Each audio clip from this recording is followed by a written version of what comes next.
মতো এই বছরও আপনারা আজকের দিনের এই সুন্দর অনুষ্ঠানটি করছেন এবং নিশ্চিতভাবে আমরা সবসময় যেন আজকের অনুষ্ঠান শুধু নয়, এই জিরো পয়েন্টের নামের সঙ্গে যার নাম জড়িয়ে আছে আনসারদা, খুব আমাদের প্রিয় মানুষ, তাকে ভুলতে দেবে না এই জিরো পয়েন্ট।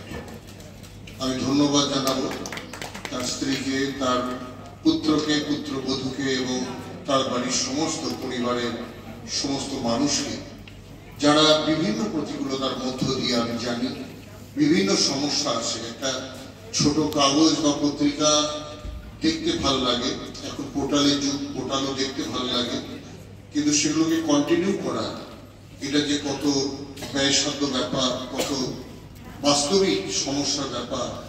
এবং আমরা জানি, আমরা অনেকে অনেক কথা বলি, অনেক বড় বড়ই বক্তব্য রাখি, কিন্তু আমরা সবসময় এই ছোট ছোট পোর্টাল বা ছোট কাগজগুলোর পাশে দাঁড়াতে পারি না, কিন্তু দাঁড়ানো উচিত।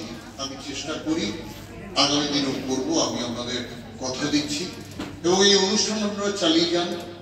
অনুষ্ঠান করার জন্য দেখবেন মেমারির মানুষ আপনাদের পাশে থাকে এবং আজকের দিনটার জন্য অনেকেই অপেক্ষা করে। আর আজকে মেমারির মাটিতে কবিরা এসছেন, তাদের পদধূলিতে মেমারিও আজকে সমৃদ্ধ হবে। তাদেরকে আপনারা সম্মান দিয়েছেন, তারা জিরো পয়েন্টের সাথে সাথে মেমারিকেও চিনছে, মেমারিবাসীকেও চিনছে। এই একাত্মতা হওয়া, এই সুযোগটা, এই প্ল্যাটফর্মটা করে দিয়েছে জিরো পয়েন্ট। আমি ধন্যবাদ জানাবো। আপনারা সুন্দরভাবে এই অনুষ্ঠান করুন, আগামী দিনেও করবেন। আমি শুধু একটা জিনিস আপনাদের বলি, যেটা কবি বলে গেলেন, খুব সুন্দর কথা। প্রত্যেকেরই মন ভেঙে যাচ্ছে, প্রত্যেকেরই কষ্ট অবশ্যই হচ্ছে, আমাদের সকলে। আমি নিজেও বাস্তবিকভাবে পর্যালোচনা করে দেখেছি যে আমি একজন পুরুষ হিসাবে সব থেকে বেশি আমি লজ্জিত। এই যে পকেটে ব্লেড নিয়ে যেতে হবে, হয়তোবা রাইফেল নিয়ে যেতে হবে, হয়তোবা ভয়ে রকেটে পালিয়ে যেতে হবে, এটা কোনো রাজনৈতিক ব্যক্তিত্বের জন্য নয়, এটা তাহলে আমাদের জন্য, পুরুষ মানুষগুলোর জন্য।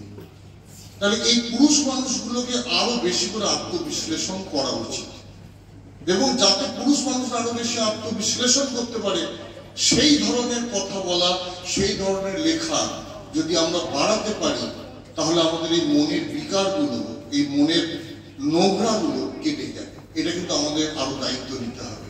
আমার বাড়িতে মা আছেন, স্ত্রী আছেন, মেয়ে আছেন, তথাপি আমি বাড়ির বাইরে গেলে অন্য নারীকে দেখলে কেন এখনো পর্যন্ত তার দিকে ধেয়ে যাব? কেন তাকে ব্লেড রাখতে হবে? কেন তাকে রাইফেল ব্যবহার করতে হবে?